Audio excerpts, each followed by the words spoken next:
President Sharon Council Harris. Present. Vice President Jim Johnson. Councilor Rachel Wood.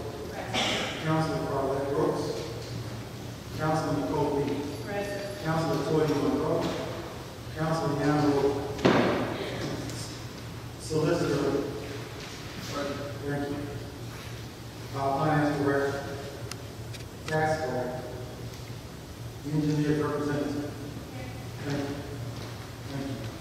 Thank you.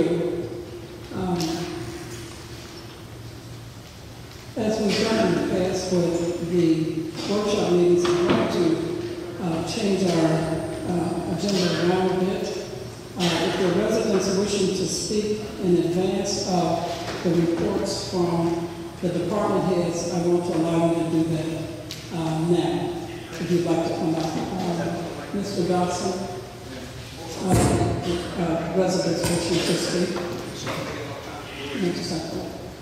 The copies. Please, Ms. Emma?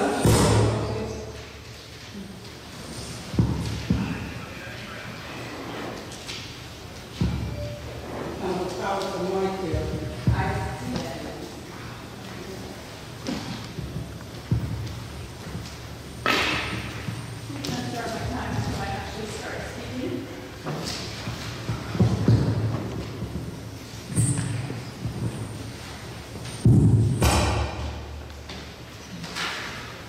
I'll be brief.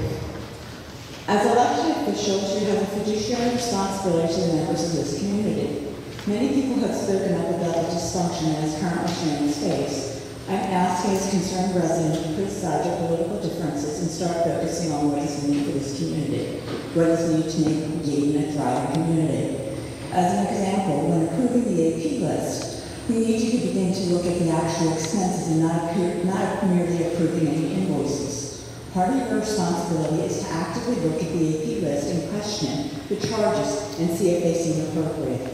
Merely giving a rubber stamp, motion passed, and paying all invoices leads us to question not only your integrity, but your ability and desire to serve in a fiduciary capacity. With regards to legal fees, we need you to provide an explanation to the residents of what it will cost the borough if we lose the 4 lawsuits. We were told for months that the borough did not need to worry about lawsuits because of municipal sovereignty. We now all know that the borough is being sued.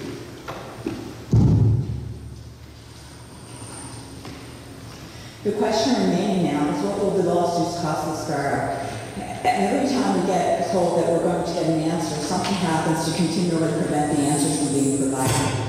I am also concerned about whether certain counselors are being excluded from critical meetings. Supposedly, a meeting of all legal advisors and counselors was held September 8th. My understanding is that a particular counselor was asked to leave. If the legal advisors represent our borough, how is that appropriate? It also leaves a perception of wrongdoing. We also need to look with regards to public safety and make sure it's a priority. I cannot emphasize that enough. Lastly, please begin conducting these meetings in a respectful manner where residents feel that they will be able to speak in an uncensored format without fear of retaliation or subject to intimidation attacks. All the residents who speak here are doing so because it's their community and they're interested in seeking the well-being of this community. To accomplish that, we need your help. Being fiscally responsible is the first step in accomplishing that. Thank you.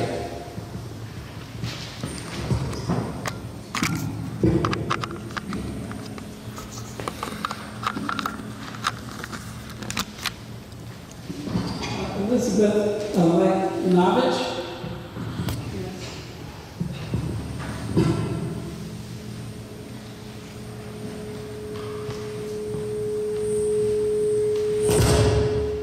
You must think you're playing some kind of game of chess, but from our perspective, we're just seeing a game of marbles, and you're losing them at every turn, rolling away.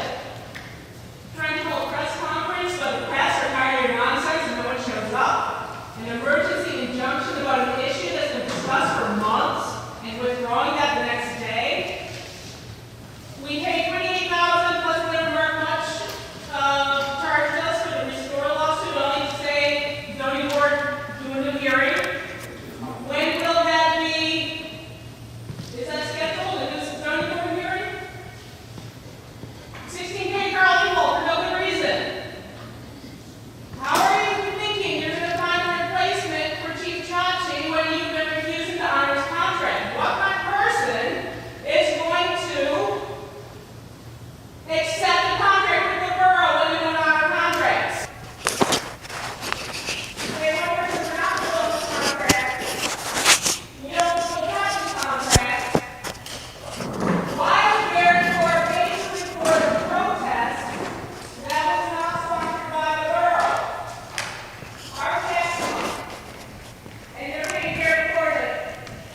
responsibility back in February. Your pretext for firing Chief Chachi has scattered like the million marbles it is.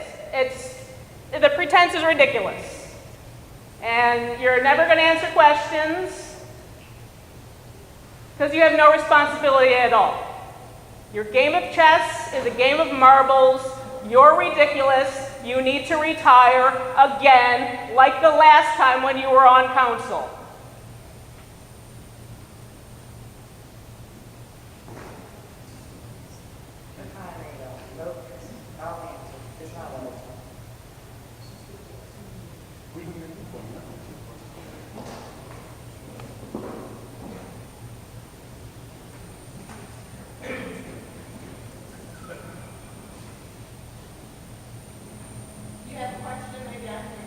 I have a list of questions.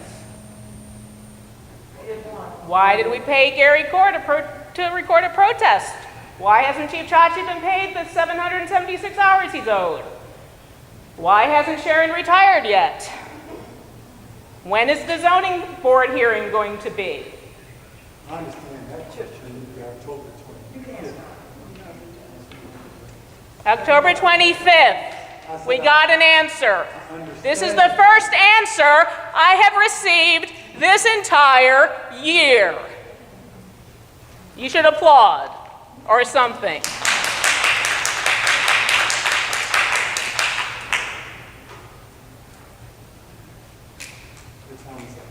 Thank you. Thank you, Liz.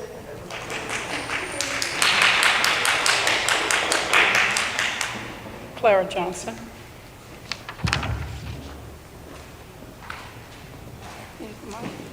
Yeah, he says we need it. And I want everyone to hear me. First of all, I'm going to ask council to give me the respect that they ask us to give them.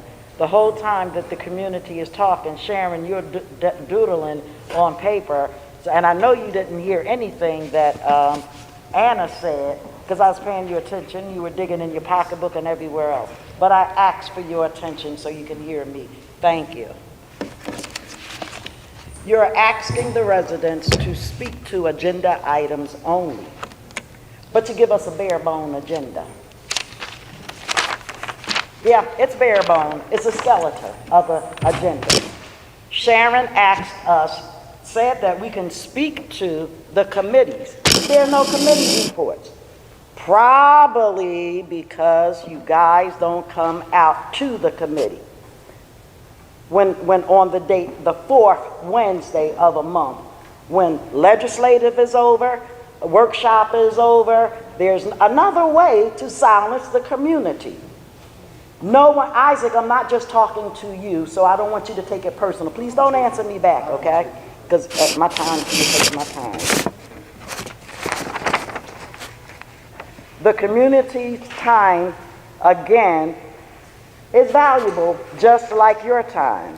When will the body of your counselors realize that enough is enough and remove you, Sharon, from your seat?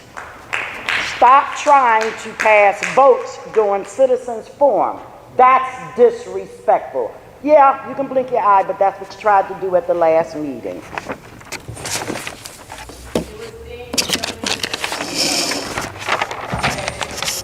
Very good. It should not have. Nothing illegal should go through. How would anybody mistake that's illegal?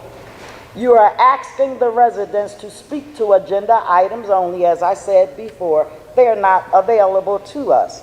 You actually said to a resident that she could not speak because her address and all of her important information was not on the form there. You're asking us to speak for 3 minutes only, and if I go over 3 minutes, so what? If you go over 3 minutes, you will not be able to speak. Why? You gonna come take this from me? I would never insult you. Okay, thank you. Never be able Thank to you. speak past- No reports from the floor in 10 months. No reports from the floor at all in 10 months. I say again, Sharon, do the proper thing. Resign, and if you don't, call her off of her throne.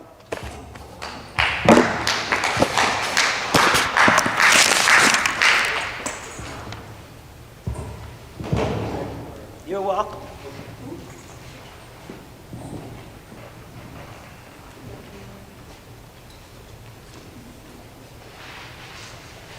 Patricia Shannon, come forward.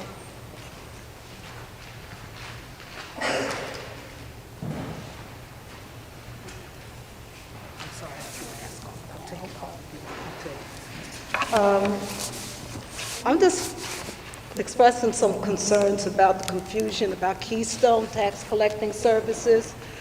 Some of my friends and some of my neighbors are new on the block, some people, and I saw it in the chat on Neighbors, that they're getting tax delinquent notices for taxes from 2020, but they aren't really aware of the fact that they, A, have reciprocity with the city of Philadelphia, that Keystone is a legitimate tax collecting entity, and that when this information is received from 2020, they're already being penalized for being delinquent when they didn't really know that they had to pay the taxes. And I know that I used to get a form, but I didn't get a form. I'm retired now.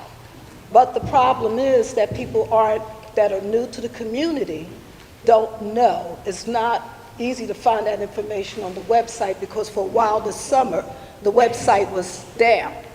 And then it's not always in the newsletters that we receive. So now you're already getting tagged with being delinquent for taxes that you may have not known that you had to pay.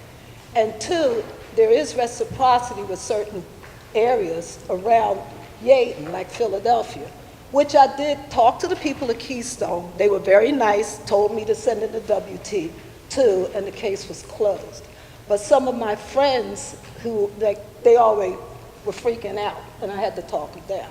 So I'm asking for better information for the citizens of Yadin. Okay, I'll give it to you.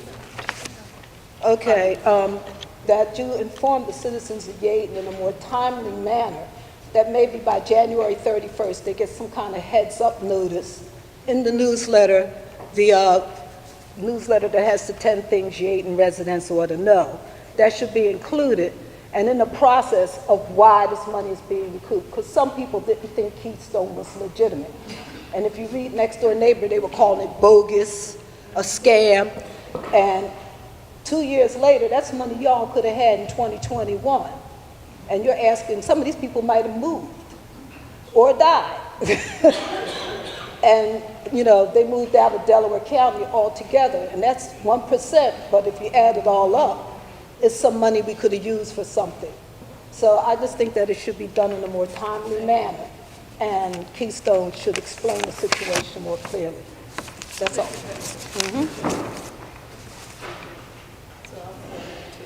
Okay. No, I put my phone on. Are there any other residents wishing to speak? Do you have a form or you come up with a friend? No, I came, I think, I'll have one thing on it. It's like with a lot of things that are posted on our borough website, I think somebody should go in there that this month is Cancer Awareness Month. Something I think is important. That's all I have. Do you have any different so we can place it on one? No, it's just a mention. No, it's just a mention. You know, just like y'all put 10 things people want to know, like put up this awareness.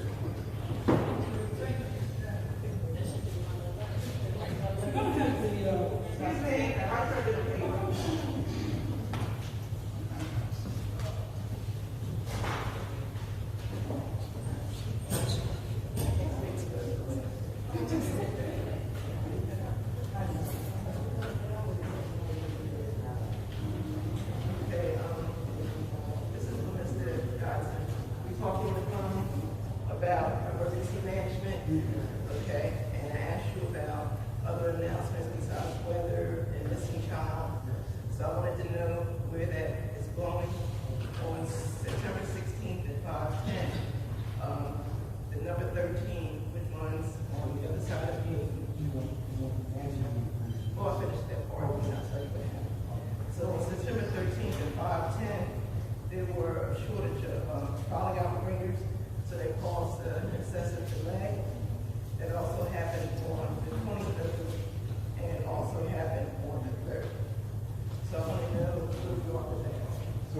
terms of your questions about having 311 system pulled out, Delaware County doesn't have it.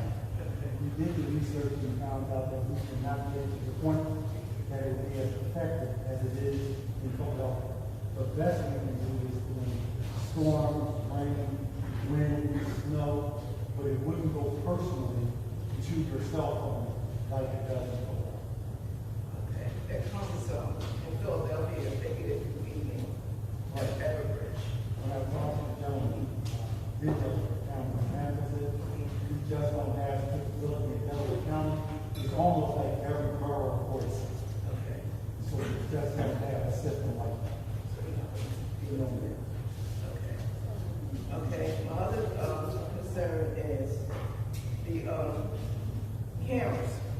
On the webpage, it used to be a form for citizens to register their cameras. It's no longer there. Are we still doing that, or? To register the camera? Yes, the Chief Chachi had that. You could sign up if you had a personal camera at your house, and then if something took place, he could contact you and find out. But he didn't. But that particular page is gone. So is it gone because we're not doing it anymore, or what's going on with that? Well, I can tell you it's probably going because I don't know. But if that was something that is there or was there, Yes. I'll try my best to have it back. The reason why I asked that because residents, including myself, will fill out a form that we had a camera and if something happened on the street, the police could come by and ask the question. So if we're not going to use that, is it a possibility of grants that we can get cameras? Give me the opportunity to see if it's there. It's not there. I was before. Okay. And let me see what it is, what it would take to have it back. Yes, that would be helpful. If it's not a charge for us, No, it was always there, but now it's not. give me a chance and I'll see what I can do. Okay, and my final thing is, how is the social media policy going from Joe Avery? You said you'd be working on that with him. And we are still working on that social policy, and according to Ms. Davis, it should have. Because I asked him on this. That's it. Thank you.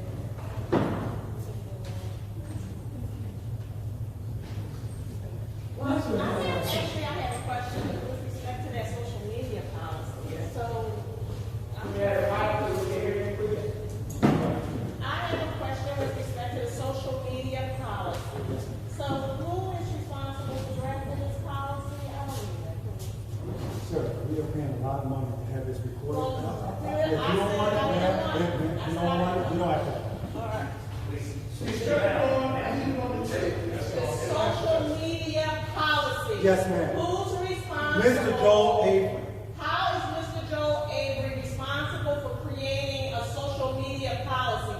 Is he an attorney? No, he isn't an So attorney. what is he creating? Because he's working, because he has experience in the field. Oh, So, well, you did ask him. Okay. Because he has experience in the field, and I asked about a social media policy. He said he had experience, so I'm counting on him to produce a social media policy. Now, if you have a better idea, or we should refer it to our solicitor, I can take your Well, advice. yeah, I think you should always refer to the solicitor Yes, ma'am. whenever you're asking for policies and procedures to be created. It should always go through an attorney so they can be able to tell what's legal and what's not legal. Not that you follow it anyway, but But the one thing I would never do, is have a policy without going before the And I'm solicitor. glad you said something about you are dependent on Mr. Joel Avery, because according to his invoices that are submitted, they are identical each and every month. Nothing has changed. Nothing has changed. So you mean to tell me he's performing the same job each and every month? That's fraud. That is fraud. That is absolutely fraud. And that's And- why you can't just keep. Next item on the agenda. Well, it's not next time on the agenda until I'm finished questioning and answering something. Answering my questions. So with respect, so again, I'm still asking questions about the social media policy. I want to make sure, I want to ensure that Mr. Boggs, is Mr. Boggs I want to ensure that Mr. Boggs is included with the drafting of this so-called social media policy. We have been waiting for same since August. We are now in October. It should not take that long. And you're claiming that Mr. Avery has expertise in same, and we still, August, September, 2 months later, still don't have anything? And we should be voting on the policy. It is to be. Exactly. That's the bottom line. We actually should. And don't add it back, right? Are we gonna run that additional? Exactly. Yeah. How about that? How about Go that? ahead. Next on the agenda, I'm going to ask Mr. Boggs to come and share the policy. What policy? Policy, what's that? The insurance policy, what policy? The insurance policy was great. The forum. So, Madam President, would like me to speak about coroner. I understand that this is a contentious issue, so I'll start with myself. I could absolutely do a better job in these meetings keeping the dais in order. I apologize for that. I can do better. Everyone up here in council can do better respecting each other. The public can do better respecting the council. I think every single person here, you can all do a better job making these meetings go better. We agreed on a policy with the mayor and the lieutenant back in May where if there were outbursts, true outbursts, not just simply people showing displeasure with a particular moment, but true outbursts, the lieutenant would ask you 3 times kindly to stop, and then he would ask you to leave. That's what's been agreed upon for 6 months, and we all, I think, need to do a better job of having these meetings run. Well, I had Tourette's.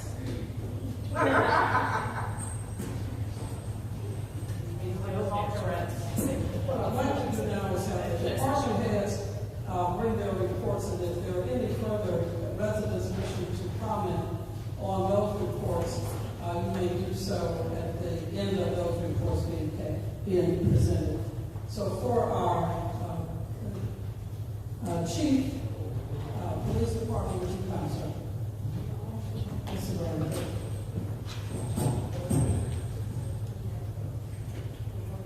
Good evening. For the month of September, the police department responded to 651 calls for service. There were 459 parking tickets issued, 2 non-traffic citations issued, 18 traffic citations, and 7 criminal arrests. I just want to point out one of the criminal arrests that happened September 7th at 1:30 in the afternoon. It's the first time I've experienced it in my 22 years. It was armed kidnapping of an 8-year-old. The subject was hidden at gunpoint. 2 officers, Officer Tokens and Officer Barr, there for seconds. The vehicle was spotted. He ran from police. He was eventually apprehended at UP Gardell. He was arrested. The child was saved at the gunpoint. As you pointed out.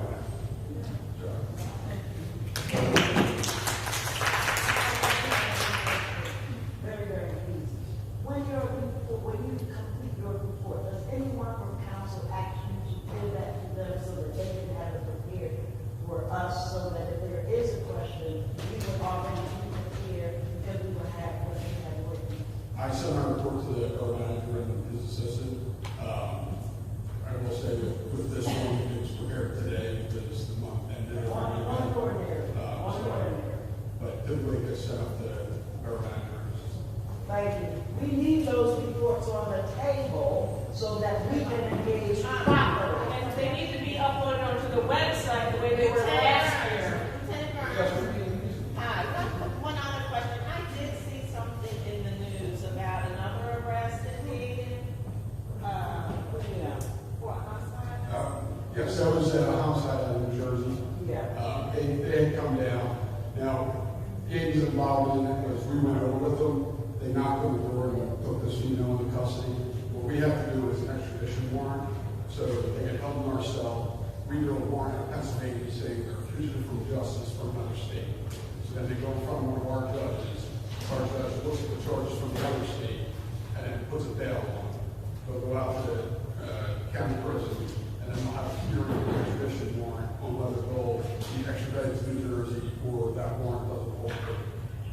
to waiving that extradition prior to that hearing. So that's what took place with that.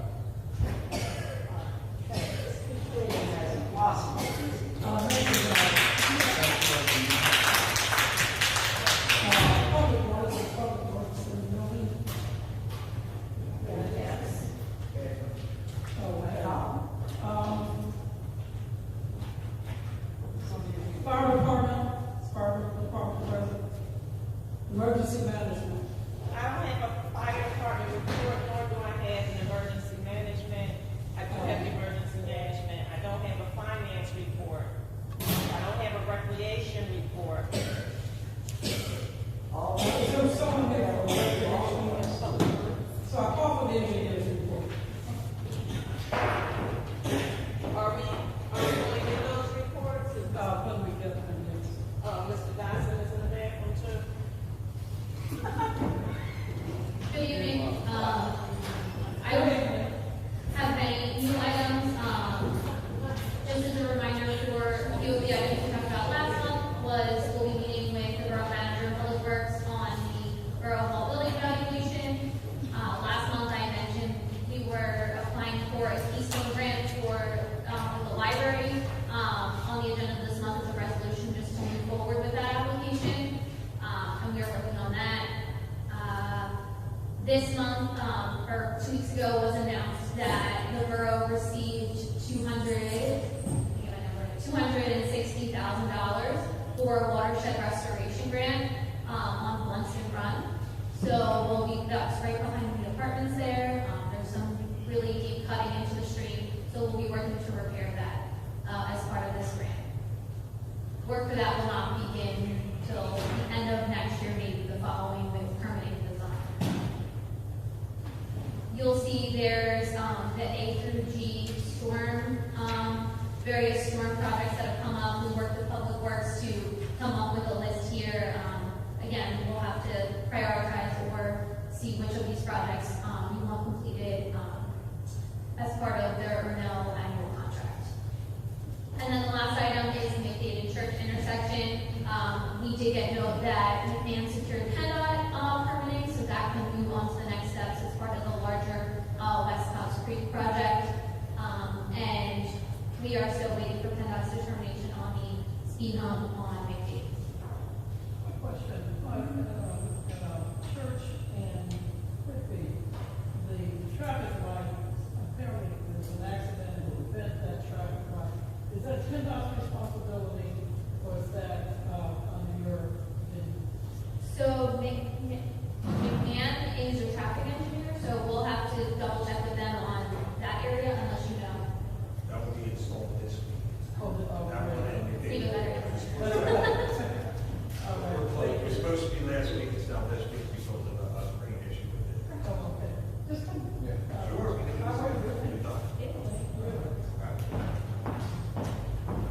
Any other questions on that? No, that, thank you. Well, actually, on the traffic light, I do have a question.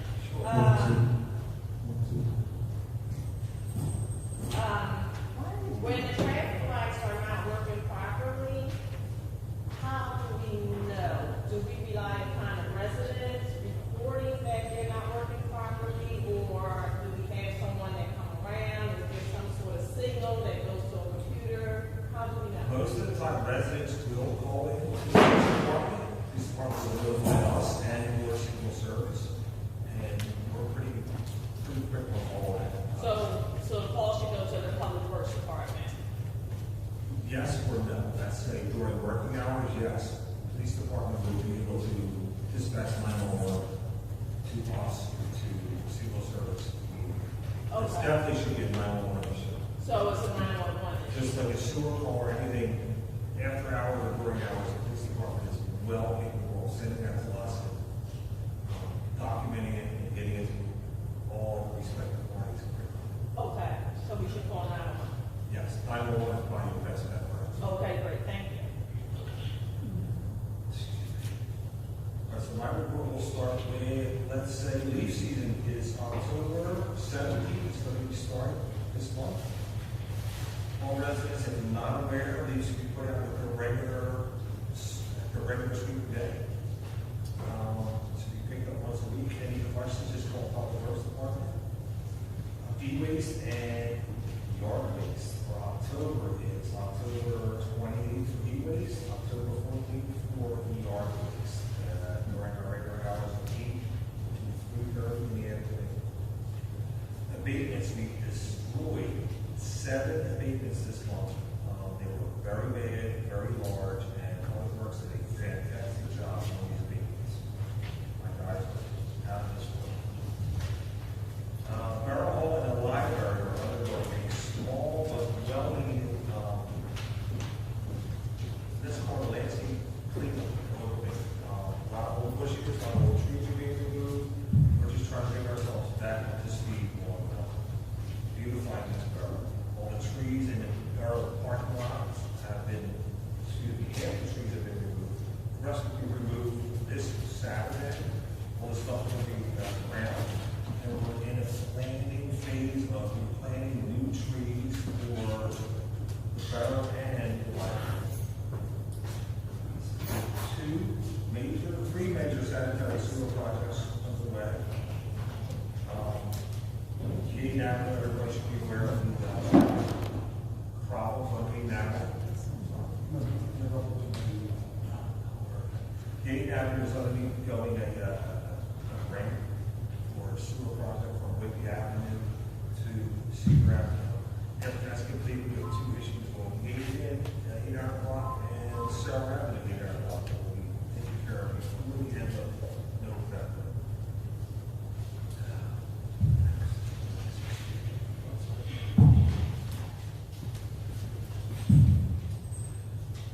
Paving, actually, our restoration phase is going on during the West Cobb Street from Chester to Harmony. This restoration is 7, and we're planning on paving that area this very soon.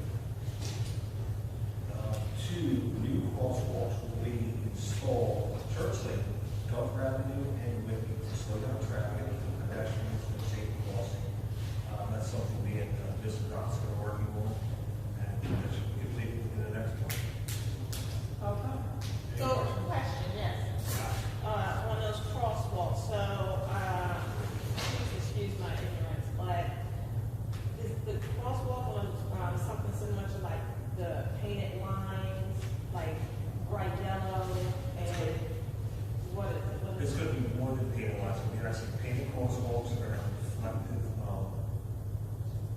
granules in there, and we're actually have signage in the street, center of the street, for pedestrian crossing, and some more signage on the sides of the road to slow people down that there is pedestrian crossing. Did PennDOT have to be on file? Did PennDOT have to be involved in this? No, that's something we work with, Haley, the signage that goes in the street. Because it's already there, we're just making it better. I'm sorry? Because it's already there, and we're just making it better, we're not changing anything, we're just making it better. Oh, the crosswalk is already there? They're already there, they just have to be improved and made better, so they're a part of the street right now, as we speak. But it's not something that we're adding to, we're just actually going to improve on. Once we start designing on adding something, PennDOT's going to follow. Okay. But to improve, we can actually go forward with. Okay, gotcha. You know, the question might arise as to how people become used to stopping at a crosswalk when they're used to driving straight through. I'm anticipating asking the chief, attendant, to be out there a couple of times to have people used to having a legal crosswalk. Absolutely. Thank you very much. I'm sorry.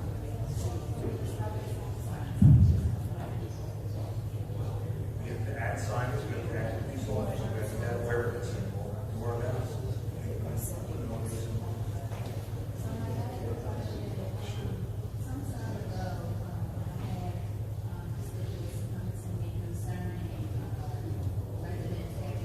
Can you speak up so we can hear you, please? Is her mic turned off? Can someone fix her mic? We can't hear her. Sorry. Gentlemen in the back. Gentlemen in the back. Can you test the microphone to the desk, please?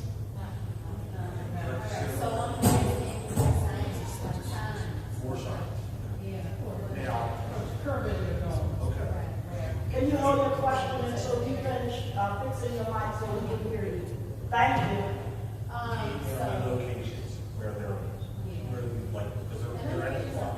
The signs in the community park. Are the signs everywhere for the same thing? What about, There are signs in community park. There are bags in community park. Well, I'll take a look, we'll make sure that they're proper, and give you some email and likes on where and what we want. Well, absolutely.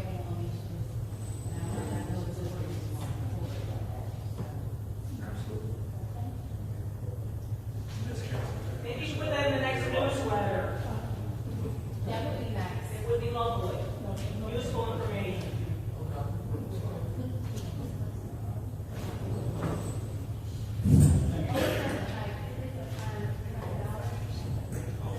I'll double check. That will be on the ordinance side.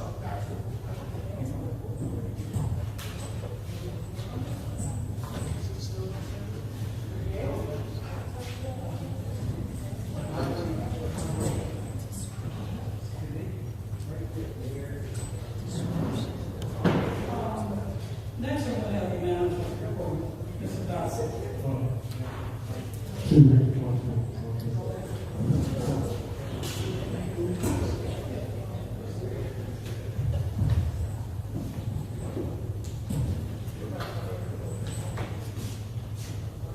Good evening.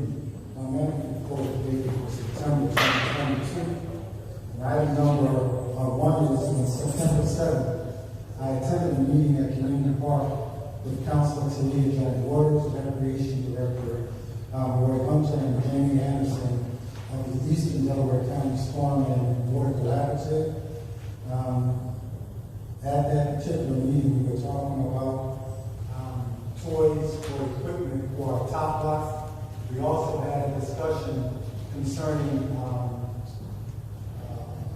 a water retention pond in the beginning of Community Park, because we have a lot of flow that comes right into Union Avenue, so we had that discussion.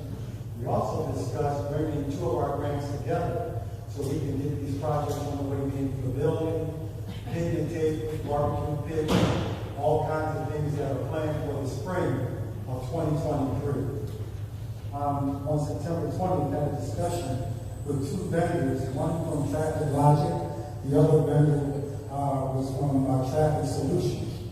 The discussion revolved around the need for two radar feedback signs, having serious concerns about the borough, about traffic safety, people wanting to do. We took the action to move forward. And received proposals from these two vendors in reference to getting radar traffic signs. So on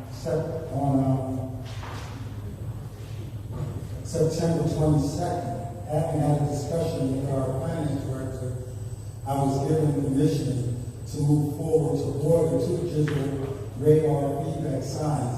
And these signs will, like you've seen them throughout the borough, where you approach the sign and it says the established speed limit may be 25, but as you get closer, it's clocking you at 25, 26, 27. Well, we're going to have two similar type signs. They'll both be mobile. They'll both be powered by solar power. You will be able, if you, Ms. Johnson, were to call me and say, Mr. Dawson, there's a lot of traffic on my street. I would then ask the lieutenant, or you would call the lieutenant, and say, can you move a sign and put it on the phone? That way, we can now monitor how fast traffic is going up and down the street. That traffic goes into the cloud, it becomes data. We collect the data, and now we can come back to you and say, actually, 50 cars went down the street, and the average speed was 27 miles an hour. We can now move from there and move somewhere else. Long Acre Boulevard, Redwood Avenue, where people are calling the lieutenant saying we're having a problem. Church Lane is notorious for fast traffic. So literally we can leave it out there. And now we can gauge how fast people are actually going up and down Church Lane. Yes, ma'am. When a car disobey that 10, 15 cars disobey, what's the solution? I think that's a question for the lieutenant, but I would think that we would now have traffic controls actually at those locations to monitor the traffic. If, for instance, you said to, we looked at it and it said there's a lot of traffic, the speed limit on Churchland is 25 miles an hour. We look at the average speed is 35, 45. We have a problem. So then, speaking to the lieutenant, I would probably ask that we have a car posted to monitor traffic, which is a problem. And I totally agree with you on that point. Yes. But because you're down in the police department, Yes. and won't that take them away from somebody breaking in my house? I think that is a serious concern for you, but I think that's common. No, But I mean, I'm not trying to be facetious and smart. What I'm actually saying is by the time we get, it's going to take between 5 and 6 weeks to have it delivered. Now we're into the month of November, December. By that time, we're hoping to be on our way to choosing a new police chief. And so therefore, hopefully, that these things will be taken care of in January. That's what I'm actually saying. So it's going to take us a chance to land. Yes, ma'am. Question, so once the data is collected, Yes, ma'am. does that determine if that block will receive speed bumps or does that have nothing to do with it? Because I live on Cox Creek Parkland and my car has been hit 4 times and it's not been parked in the same spot. And the speed is ridiculous on Cox Creek. What I can say is that device determines that the speed is above the speed limit average. I can suggest and ask our engineer, because I think that Cochran is properly owned by the Borough Gate, so therefore I would ask, if that is the problem, if they approve it, to have speed bumps installed. I have a question. So the Cox Creek Parkway, we're supposed to be having, and I think the engineer spoke on this earlier this year. They were doing some kind of like renovating, putting like a garden in the middle of the Cox Creek Parkway that actually slow traffic down. So where are we with that? I can't answer that question, because this is the first time that I've ever heard of a garden going down in the middle of Cox Creek. But, No, it's on one way. but Counselor, So, if you heard it, I can research it. well, I'm telling you, it was said, it was started with Eileen Urbana. She started the project, and it's my understanding we had grants that was going to help go towards that. I'll say that I said I'm manager. I have not heard it, but it does not preclude me from asking. You were saying something? Yeah. Wasn't there plans for that to go from, going, west? Yeah, which Oh, one? east, on McVeigh, was that supposed to be one way? It is going to be one way. That happens next year. We're going to combine 2 plans. We go over that's going to be about $1.7 million in development. When the signs look good. Thank you, sir. Well, thank our public works. And thank our residents for reporting it out. I'm glad that someone is noticing that we are making a I difference. noticed it because I live right there. Well, you know what, to your credit, we also put up a private driveway sign. That was good. That was knocked down as well. That was very good. And we saw you out there at 2 o'clock in the morning. 11 out here, 2, 3, 4, 5. Which was very good on your part. Man. I just want to know if Bowling Boulevard will be considered for that, because it's very disquieting how fast people are coming across Bowling Boulevard around that circle. Cars in the local circle, I see kids going to school, and the cars are still speeding. And on top of everything else, people block traffic on Furnace Street, come out on Longacre, and I've seen a few businesses that just scare me to death. I've been complaining about it for a while, but I really think that should be a candidate for the slowdown, because people come to that park with me, and they get a steady clip, they even run the stop signs. And you can hear the brakes screeching at 1, 2 o'clock in the morning. It's noisy, and I think part of it is the speed. I agree with you. I've been to at least 4 to 5 car accidents since I've been the borough manager. and I've seen cars coming through my street and just go right past the stop sign. But I have to tell you, it is not a gaming problem. It's bad everywhere. I can tell you that it's bad everywhere. It's bad, but people just disrespect. Just saying, they disrespect it all. Yes, sir. But the problem is that Buckhead Boulevard, we got the school, the library, and the circle, and it's a recipe for disaster. And we really need to start talking. You know, the good news is, well, I said that if we collect the data, when we collect the data, and the data shows that that is a consistent bad area, since it is not a public highway, I will talk to Mr. Cuso and ask him about the possibility of speed bumps or speed humps on Constance. Well, that's, well, whatever we want, we're going to do the impact study to show what we can do. Yes, ma'am. I just want to make a comment in regard to speed bumps and temporary ones. Just move those out of the way. Because sometimes when I'm driving, I move them, but I don't know. But a lot of times when I'm going through streets, you see that people just clearly got out their car and just push them out of the way. So we need permanent solutions. $65 a piece. You have to know how to install it properly. And a lot of times our residents mean well, but it just turns out that we need professionals to put in these speed humps for us. I wanted to add to other residents that is regards to there are a lot of children across that street, and I've seen cars and they're going fast, this is children crossing, and they're not slowing down. So I think that is definitely something. Well, if we look around, one of the changes we made thanks to our public works department is we put up slow down signs. Now, we have signs everywhere. I mean, we have signs everywhere.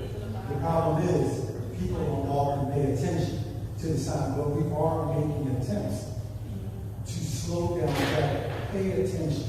Slow down. And some people will, and some people won't. We're making attempts to correct what's been going on in our roads. So we're very active. Thanks to our lieutenant and our interim superintendent for our public works department. Any other questions? To add to, when I first moved in Dayton, and for a long time, the police used to sit in front of my home and face Long. I live in front. And it would be like in front of my house, driving the stop. I can see stuff in my living room windows, what's going on out there, and livestock. People would run through that long area in front of the sector, and they would be right over. And how long is it going to be before we have a full complement of police that can do something like that? Because 1 o'clock, 2 o'clock in the morning, 3 o'clock, you get great speech, and some people with loud mufflers running up and down the road, going around. I mean, like, it's hard to get a decent night's sleep now in the summer with your windows open because they're just sitting through. But when the police were sitting at that intersection, they would be back a little bit.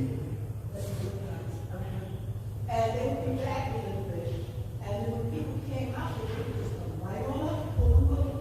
And I've seen livestock and everything out there, right? On Long Acre and Fern. And we don't have that anymore. And it's just a free for all. Would you give us the opportunity to try to make these improvements?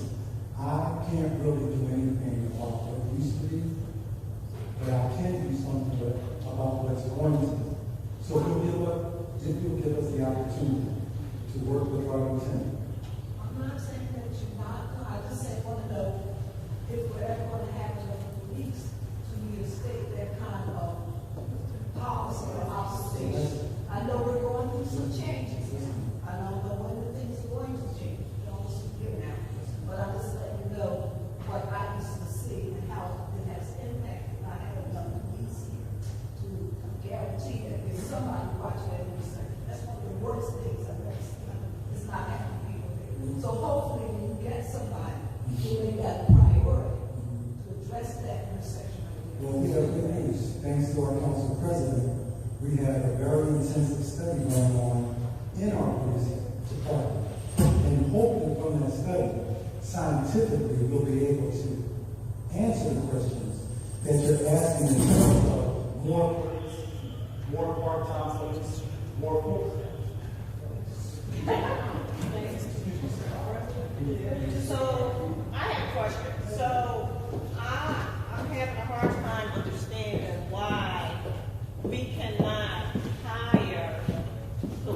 at this point in time, despite whether or not we have a chief, that should not matter one way or the other. So to say until we hire a chief, we can't do anything to improve this police department, including making sure they have the proper coverage. That's basically what you're saying, and that makes no sense to me. Well, if you think about it, we have hired two. A part-time. See, one thing is, if we're gonna go through this, I'm not gonna play. I'm gonna try my best to answer your question. But we have, to our credit, the lieutenant asked us to hire a part-time police officer. Every time he's asked us to add additional police to the department, we've done that. So in terms of the optimal, which is what the perception is about how many we need, when we need them, the study dictates that. But in the meantime, we are making headway in terms of adding police. You know what, Mr. Lasser, please do not insult my intelligence. Hiring one part-time officer does not help the big problem overall. We need full-time officers. That's what we need.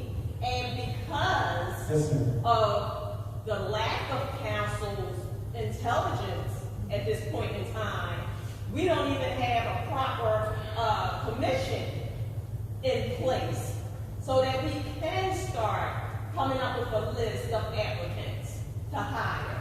You can look at Sharon all you want. That makes no difference to me. But it is what it is. So don't blow smoke. And yeah, you know the rest. Don't do that.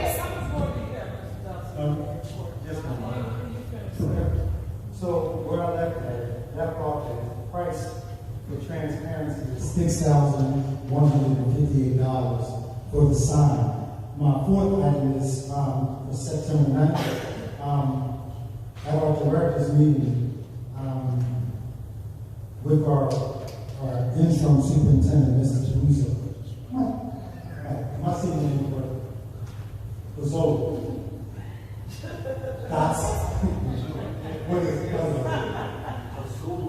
I said that. Uzula. Uzula. Okay, my friend. Thank you. My apologies. Mr. Stokes, our co-director, Ms. Allison, I'm not even going to try. She's Armenian. I'm not going to try to butcher her name. She's our library director. At our meeting, we had a multitude of conversations about where our department stood, where they're going, hiring, different issues with the stuff. We have our directors meeting every other week. And again, that way we have an opportunity to get feedback from the directors about personnel, so forth and so on. On September 13th, I toured with the counselors, President Sharon, Councilor Harris, Councilor Carlette Brooks, Councilor Lynn Johnson, and all counselors in the mayor were invited. But we toured McNamee Court, and we toured the entire complex. I think there are 44 units. The average unit is 620 square feet. They're of that 44, I think maybe 9%, don't quote me on it, are ADA compliance.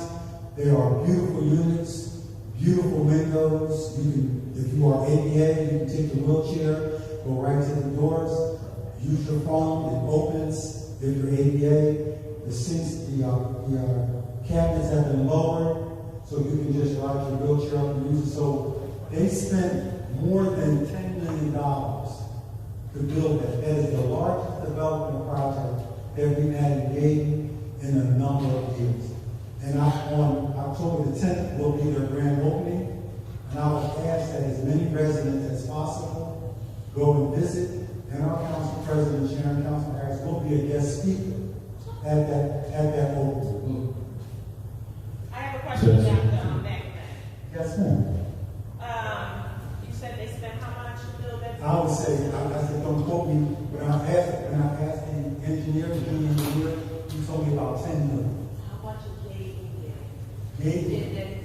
No, it doesn't. No, yes, it does. And I'll tell you, we got $169,000 in permits, and we will get money every year.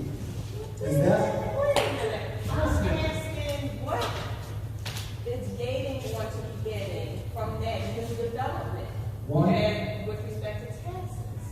Respect for taxes goes towards the school board. That's a real estate tax. What about the borough tax? The borough doesn't have a tax. The borough only we get 100, we get one, we not get.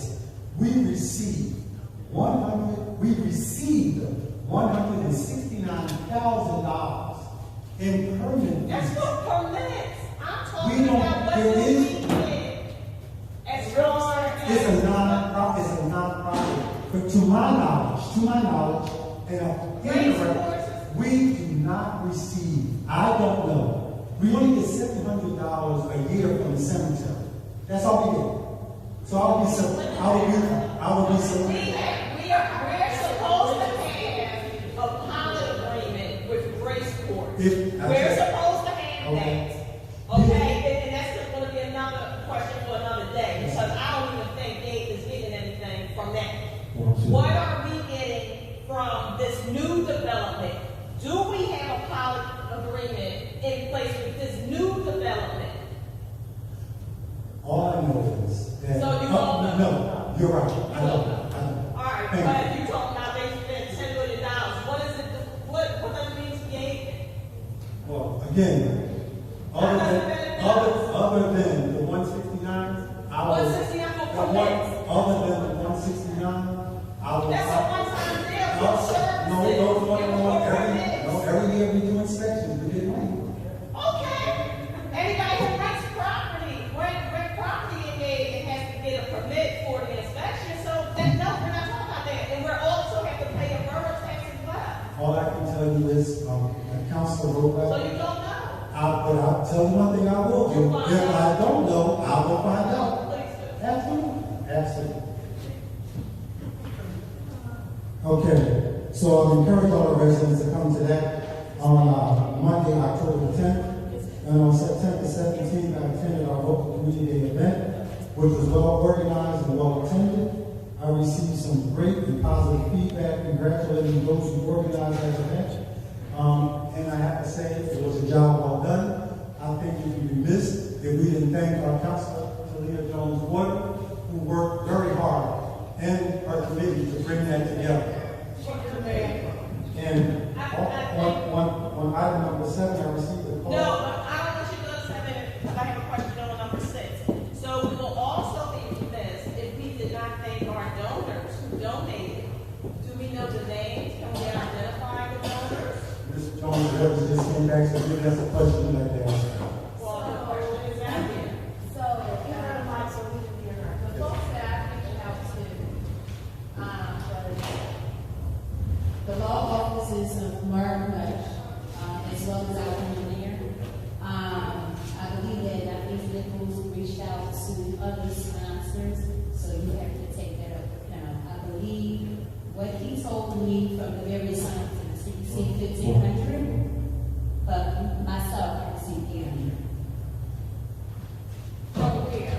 Also, Rebel 2587, which is also President Essie. But you did not identify who he actually received the money from. You said you reached out. No. You asked for, you said donors, but they're sponsors. So I told you who I reached out to, that's who I reached out to. You have to start with Dr. Nichols. Was my question unclear? I asked who donated the money. Not who you reached out to. No. Let's be clear. I said I reached out to and they gave. So Mark Mudge, law firm, as well as our engineer. Do we have a total of how much was So donated? what I received was $800. Oh, that's so so much. you have to reach out to Hafiz Nichols, which he told me it was $1,500. And you're 800. So altogether it was $2,000 in funds from sponsors. And you're 800. I just said it. Say like it. 5 times. So the law office of Mark Mudge, he donated $500, and then our engineer donated $300. My local also donated. How much did That's you my donate? donation. That's what I'm asking. So my local donated $2,300. So that's more than they had. That's $1,100. Well, that is, well, that is, yes. So where's 2,000 right now? As I stated before, you have to take it up with Mr. Nichols, who said he had $1,500. But again, that's way over what was allotted for the community appreciation. What you mean that was way over? Way over. I don't understand. I'm thankful to our donors, because they made sure we had some stuff in their money. What, with $1,100? You got $1,100? It was more than that. It was more than that. We were allotted $5,000. The sponsored money gave us additional. I'll ask So you you right get to it. know. Don't worry. Thank you. I'll get it. Right to know will tell everything. Well, Yeah, and I'll get that. Madam President, it's Every very, time it has something to do with money, it's petty to you. It's petty to you. You're petty. I do the same. It's been a wonderful event for the community. You talking about some $2,000 and we added up Well, because I just forgot about my goals.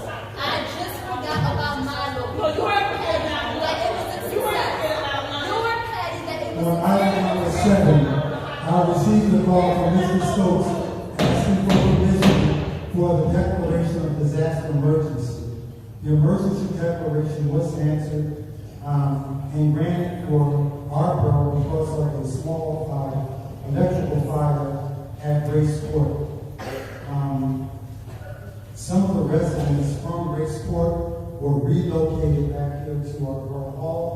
The Red Cross was present on site, and it was very professional and very well organized. I think that the members of our residents have been very proud to see the organization between Grace Court and the Borough Gate, how they had water, food, chairs, documents, a bus delivering them, a bus taking them back.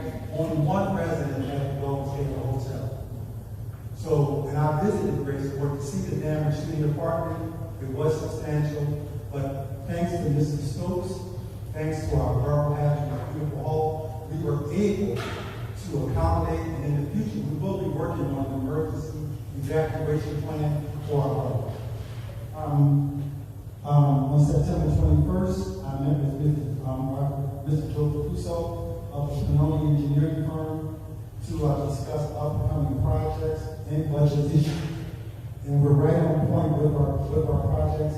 And lastly, on September 28th, I attended a meeting with the library director, Ms. Alice, and members of her staff to discuss the mandatory use of our paycheck system was presented to them by Mr. Nafis Nichols. Madam President, residents, and council, this concludes my report. Mr. Dodson, I have a question for you, please. Yes, ma'am. A couple of questions. Yes, So, I actually met with Senator Anthony Williams on September 24th at 9:30 a.m. And he advised that he gave Gaten $200,000, $100,000 goes to the now, and another $100,000 goes to Gaten.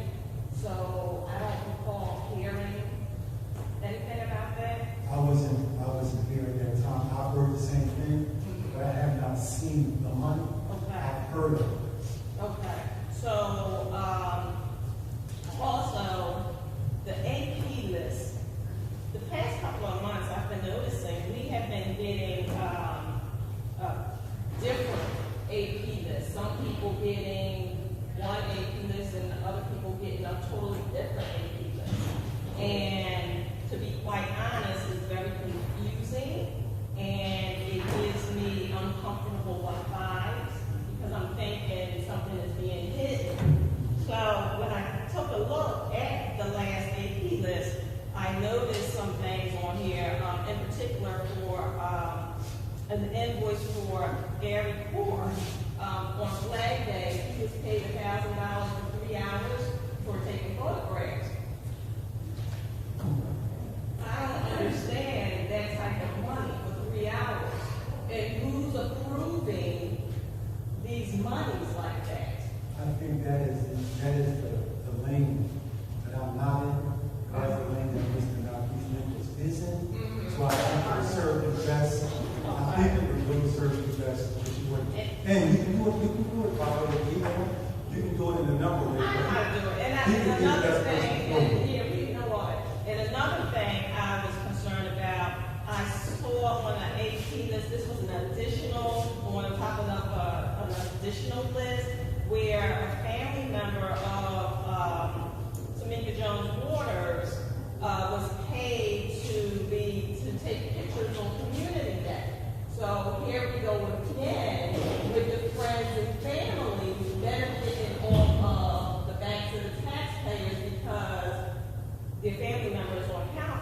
and that's inappropriate. Well, it's not inappropriate, and I'm so glad that he was able to assist us with taking pictures for Community Day event, because he actually saved his borough $800.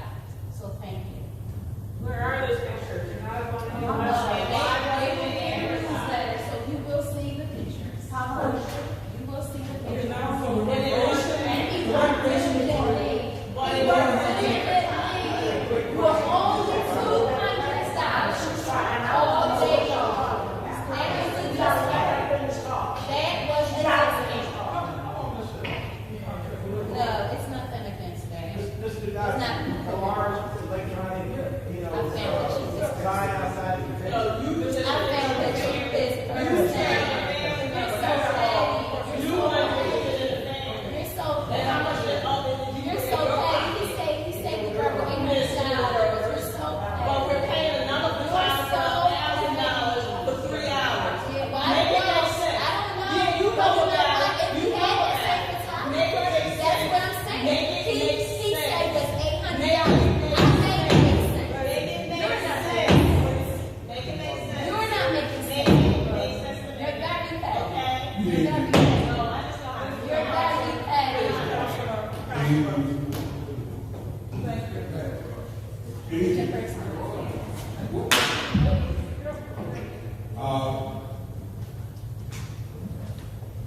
We have a couple of events coming up. We have our regular workshop, which hopefully most people have signed up for. It's next week, the 12th of October. It's online, so hopefully most people have signed up for it. The regular giveaway will be given at the Fair Lot, the old Maiden Fair Lot on October 13th, between 4 and 6. So if you sign up for the Ring Barrel Workshop, I think there are 40 barrels that we're giving away. So hopefully you'll be there to get those. We had to reschedule our trip to the Urban Roots Farm this week because of the weather. The next thing on the agenda was we have a need for volunteers for Veterans Day. We're coming up on, I think Veterans Day is the 11th of November, Friday. We're trying to have either a luncheon here at Borough Hall, or we're going to give away luncheon to our veterans in the borough. I think there are about 60 veterans in the borough. So if you are available on the 10th to help deliver some luncheons, we would greatly appreciate it. We went very well last year. I think we're up to about 60 veterans.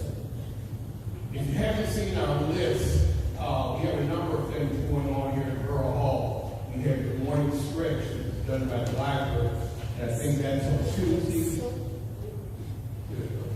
Tuesday from 10:30 to 11:30. Okay. Tuesdays 10:30 to 11:30. We also now started this week, we will have line days, which will be done from I think 11 to 12 here on Wednesday morning. Again, Wednesday afternoon, we have a vegetable program, and I think Manager Johnson has the karate, which is Tuesdays and Thursdays. So we have a lot of things going on here at Borough Hall, trying to do this thing moving along. I don't know if Mike mentioned it, but we also have a rain garden that's going to go into effect at Gunther Church Lane. You can buy their water system basis. We have grant money to put that rain garden in, and Mike's going to start that with Public Works. So we're moving along with that. If you look at the website, there'll be a program at the Garden Farm, 15th of October. It's called Fall Festival. And Dayton residents are invited. Those of you who don't know, we've had kids who went to King Garrett for years. And so they invited us to the Fall Festival for the cause. But I think if you go out there on Saturday, it's October 15th. Rain date is 16th. I think you'll enjoy yourself. As we've been saying over the years, we belong to the Eastern Delaware County Stormwater Coalition.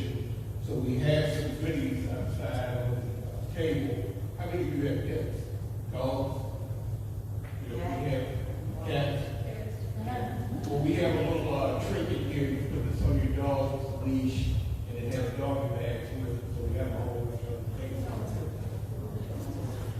it. Any questions? Yes, we it's a bed, yeah, it's a bed, exactly. Yeah, we're going to speak to Halloween. We no longer are doing the haunted hall for a number of reasons, safety. The time that it took to set up the haunted hall was about a week. The public works had to convert some of it kind of into there. So we're not going to have a haunted hall this year. We're looking for an alternative type of activity. Right now, we're looking at contacting Evans School and also Bell Avenue to see if they're going to have what's called trunk or treat, where the kids go out into the Evans parking lot and go out. They got those their trunks in the car set up and kids get handed out. We're a little bit apprehensive now with programs for teenagers because there's a lot of things going on with teenagers. So we're going to have to kind of figure out what we're going to do with teens this year with teenagers. The high school had converted their homecoming football game last week because they had death threat and some other threats at the high school, so they moved their homecoming football game to down in Sun Valley. So until we handle what we want to do, we think we're going to hold off on Halloween activities here. What we're going to do, I'm sure the schools are going to do something, and also the church will be doing something, and the mouse. Any other questions? I just want to thank my council president, Jessica, reminded me, but I don't want to affect anything because we work as a team. But Mike and his crew, our public works department, piggybacking off of not having holidays involved. Halloween, if you look behind me, when you look at the stage, I've been here in Naples for a number of years, maybe 30. The stage has never, ever looked like this. So I want you to take a look at it. You realize that we are working to improve the borough and the borough's appearance. If you look outside and you look down Bailey Road and Dayton Avenue, something is missing. The something that's missing are rotted dead trees. On Saturday, more trees will come down. If you look at the entrance to the atrium, into this building, this is almost wintertime. You'll notice new planting, new flowers. If you look at the sign that says Galen Borough established in 1893, you'll see new plants, new shrubs on that property. These are the things that we are trying to change and make, and thank you to Mike, Public Works, and Cody, and our residents who have ideas. We are moving the borough forward. Despite what we hear and what's going on up here. Just want to point that out. Thank you again. Mr. Superintendent. Well, I would like to know, what are we doing about the shade trees for the residents? I mean, it's great that the borough is going to be unified, but what about the rest of the borough? What about the shade trees for the residents? We're still waiting for that. We're still waiting for the common driveway eligibility requirements for some of the money to be used to help the residents. What about that? We can only answer the shade trees. We can answer We can answer, no ma'am, we can answer. So listen, We don't can put answer. those We can rose-colored lenses answer. on. We cannot We can see it clearly. finance the only answer It's to not, shade we trees. did answer. I'm listening to you now, Mike. We're looking into grant money for shade trees. We're actually looking into the Jamie's Association. Yeah, we're part of the Storm Water Coalition, and we're also part of the Tree Vitalize program. So we're able to get trees, probably as many trees as we want. Almost, if not at a small cost, almost free, that we've taken down at least 13, 18, 20, probably like 26 trees in the borough this year. We'll probably be putting up at least 35 more trees in the borough. Shade trees included in our parks, in our borough properties. And what we take down, we're trying to put as 26 But we're talking about the blocks. We're talking about the actual blocks. When I moved on Cypress Street, we had at least 3, 4 shade trees. But now we have 0 because they were overgrown and they started damaging the sidewalk. Shade trees are a hard issue because they are on residential property. We do help take care of it, but most of people's property, if you put a tree back on their property. The code is the code. The code is maintenance, there's codes, there's sewer issues, there's a lot of issues there. We're paying every year into a shade tree fund. So what are we paying for? That's to maintain and remove the trees and take care of these trees. Replanting the trees is another issue because we're putting them back on somebody else's property, technically. And they don't want that. So if I don't have any trees, I haven't had any shade trees on my block for years, but I'm still paying the $5 every year for the shade tree fund. But I don't have any on my block. Why am I paying? They're not going on. It's for all shade trees in the borough. It's to take. But the code also says that when you remove, you also replace.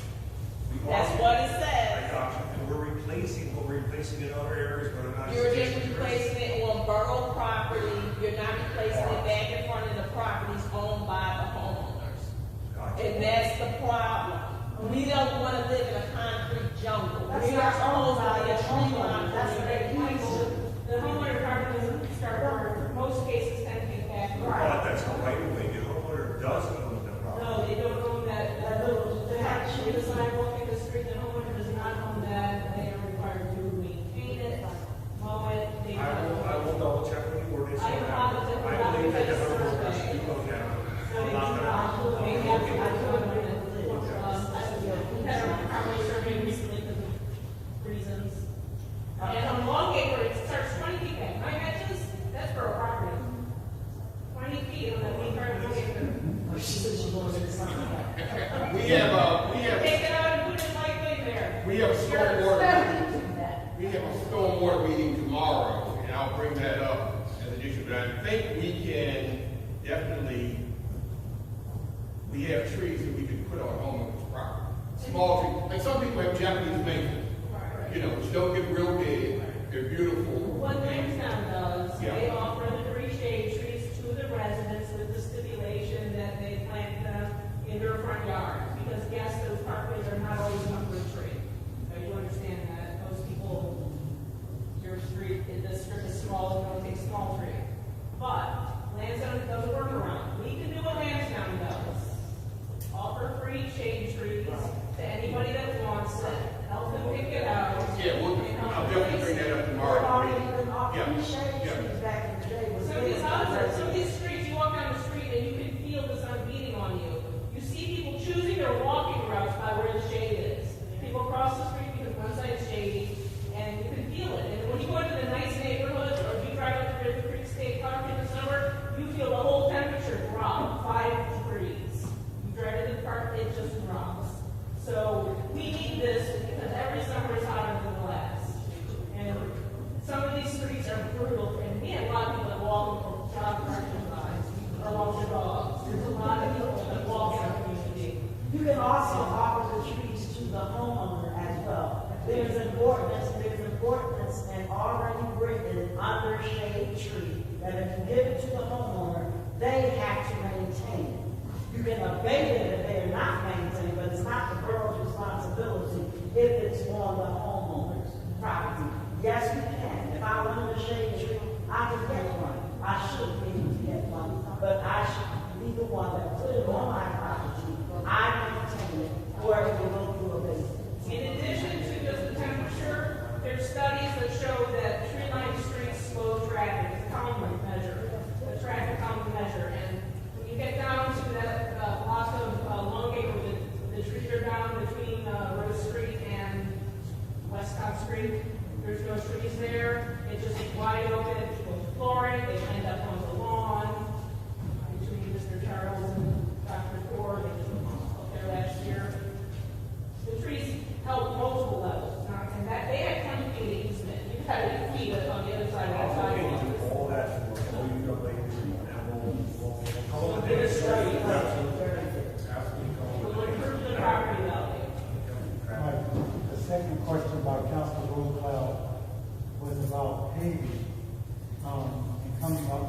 qualifications for paving rear driveways.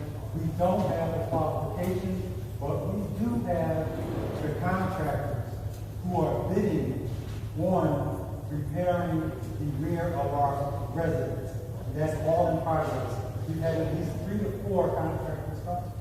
We've driven around with Mr. Stokes. They've looked at our rear driveways. So progress is being made on choosing contractors to repave the back driveway. Yes, Ms. Rosal, we don't have criteria, but with your help, which you just like to assist me, we can come up with qualifications for people who would like to have their driveways done. That wasn't the question. We're talking about utilizing some of the COVID recovery funds to help assist the residents. That's the question. That's the criteria we need to come up with. What would make a person eligible to get a little assistance from that fund? We are working on that. So getting the contractor to look at the driveway, that doesn't answer my question. Right. We are working on it. Thank you.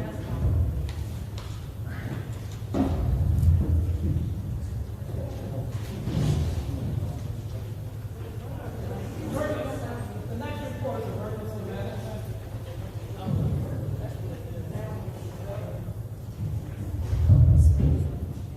Real quickly, folks, I know you've been here a minute.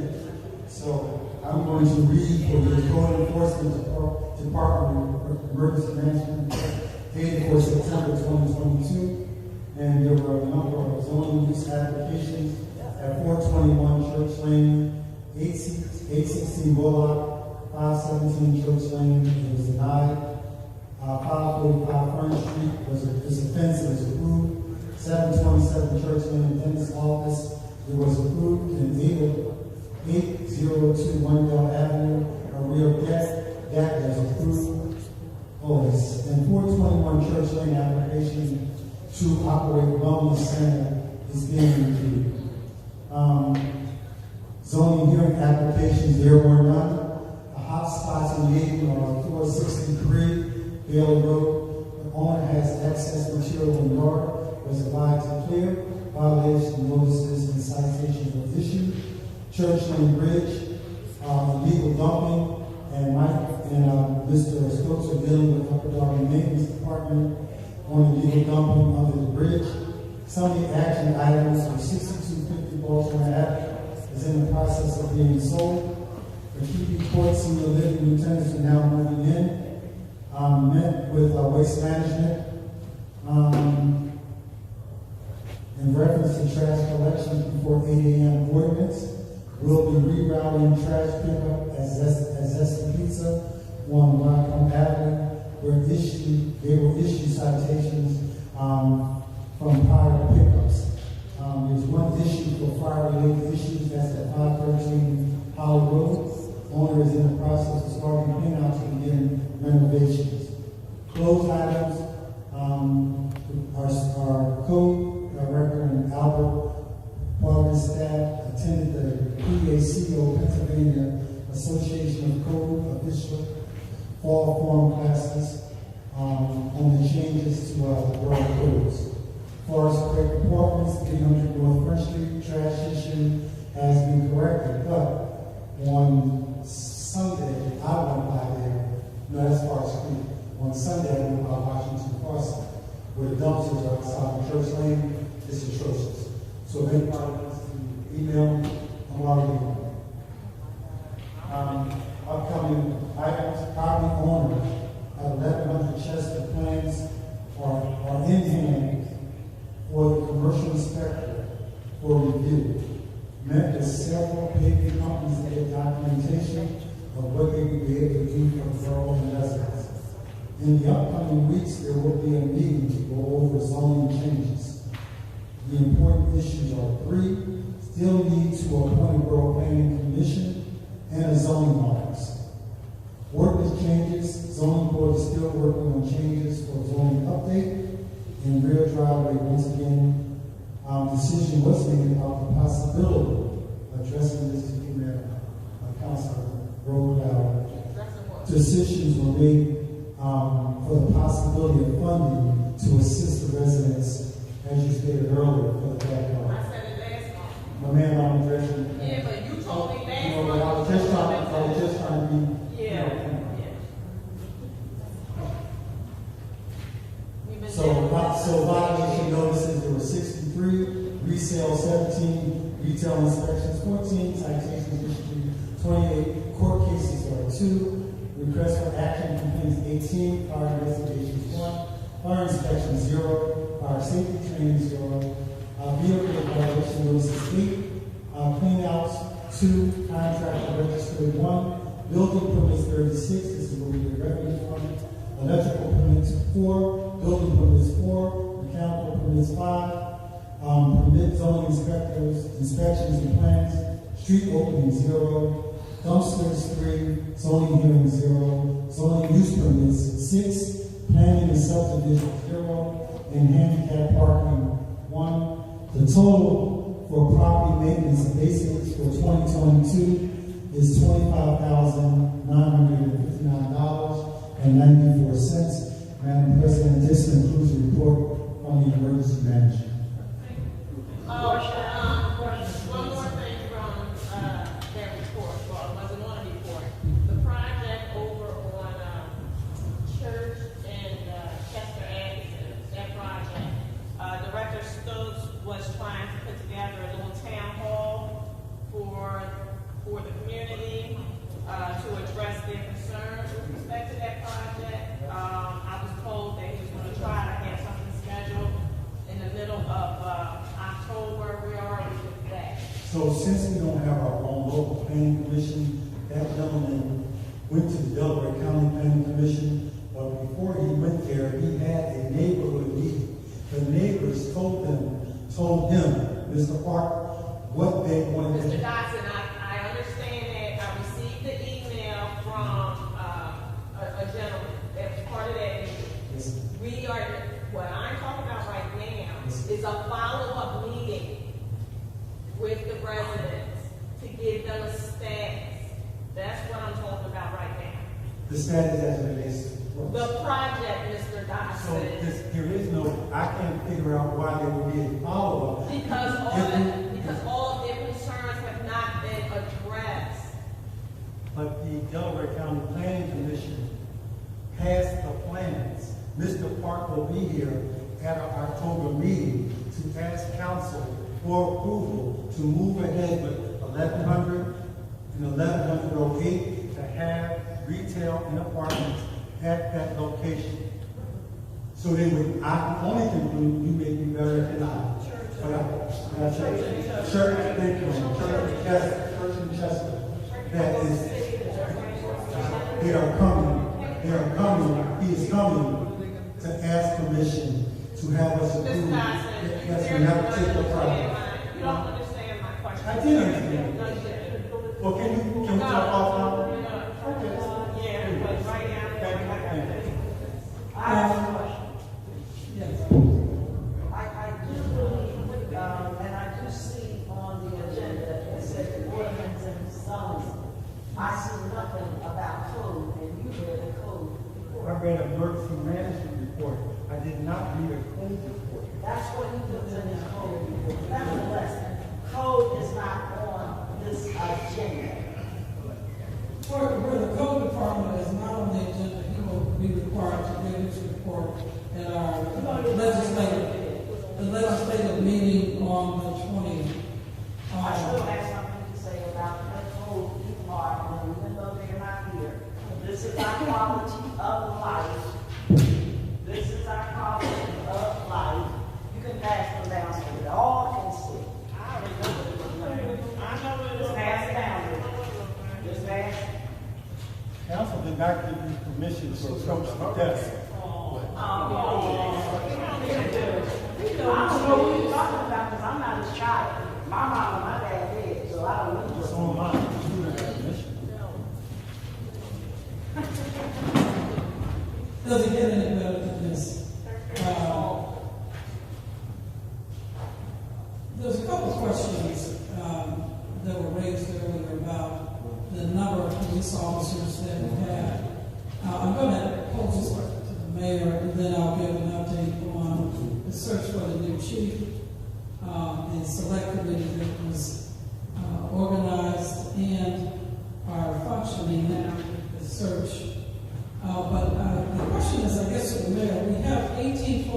officers, correct?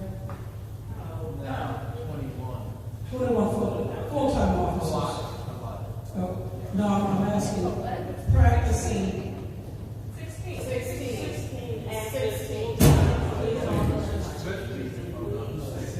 16, so we have 16 officers.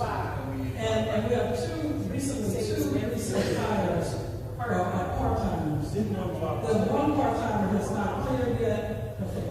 So that. One took another job. One of the two took another job. One of the two took another job. So keep in mind, if I know not to speak here, No, just a minute, Mayor, just to clarify. So the question is, the same number, when the question arises from the audience or the residents, do we have adequate policing? Did we have the same number of police officers in 2021, 2022? What is the differentiation between what we had in 2021 and 2020? We don't have the same number. Oh, excuse me. So this is from the mayor's. Okay.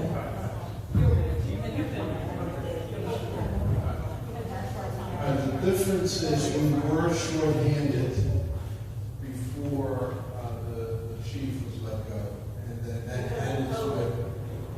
And the difficulty there is all officers are not equal. That's in the top of the chain of command, so you lose there's a lot of hiccups and things that are not done because we don't have chief. I don't want to get into politics about that. I just want to answer the question. So we had the part-timers don't have to go through civil service. They're not part of the union. So they're easier to hire. So they don't have to go through the civil service process. So the chief or the acting chief can look at resumes and hire the part-timers. The problem with the part-timers, you need a lot of them. You can't, one or two is a drop in the bucket because how they work also is, hey, we got an open shift, can you work? Most of them have full-time jobs, so they work on their spare time. So you go to one, they say no. You go to number two, they say no. Number three, I'm not available. Number five, I'm not. Number six might be available. Number seven might be available. So one or two doesn't help you as much. It starts to build the pool. But they don't help you in the sense that most of them they can't fill that shift. You need, for it to make a dent or make a difference, you need a good half a dozen or more. Because invariably they work well, that's why they're part-timers. They work when we need them and they also are available. So I want to dispel that notion just because you have a part-timer doesn't mean that, it's a step in the right direction, but that's not great because invariably you can't use them.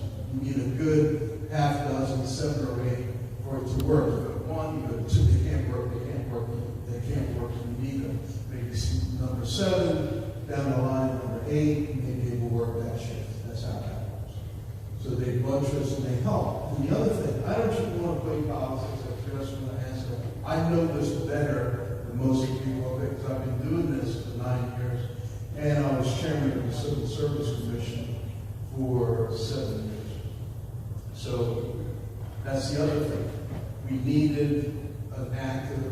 an active Civil Service Commission for not a lot of reasons, not just to hire full-time officers, but they're part of the grievance procedure. They advise the mayor and council on different issues. Things have to be up to date.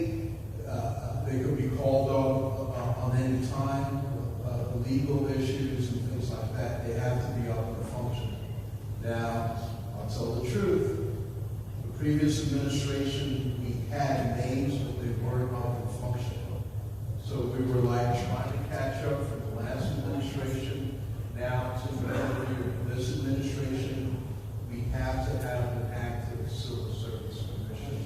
And I can help. Sure, go ahead.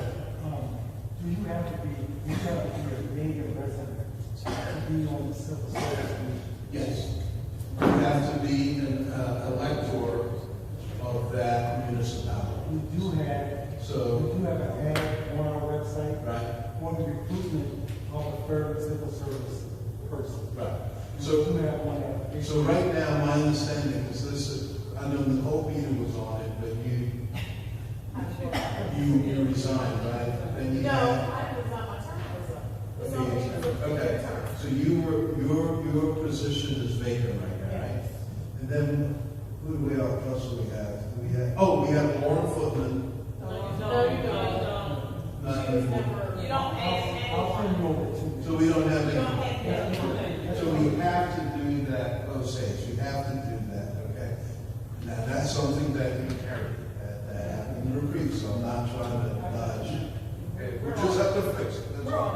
Right? Yes. Should a counselor also represent the committee?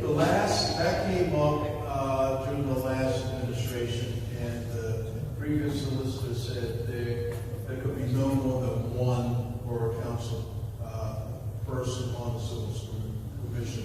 But it's not advised, it's better if it's separate, because the civil service commission acts separate to council and the mayor. They have to be independent. When you start putting elected officials, it kind of scurries the lines of communication. It should be separate. Because when I was on it, that actually, some councils wanted to be on it, and we looked into that. And that solicitor at that time, we're going back 20 years ago, said it wasn't advisable. It should be separate, yeah. Because it's independent, so that there's no political influence, based upon recommendations and based upon testing, because they have to do all the testing, the oral, the written exams, and do everything. If you have a council who's also going to vote on it, unless they abstain. But that's what I'm saying, why it's not advisable, because they have to vote. They're going to be recommended overseeing the offices, then they're going to vote on it. It should be separate. Those who vote on it shouldn't be part of the process. Right? That's why I don't have anything else with it.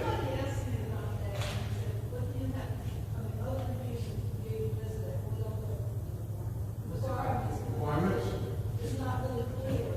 Well, we have a job description. There's a job description. We have a job description. It should have to be the job description. One letter.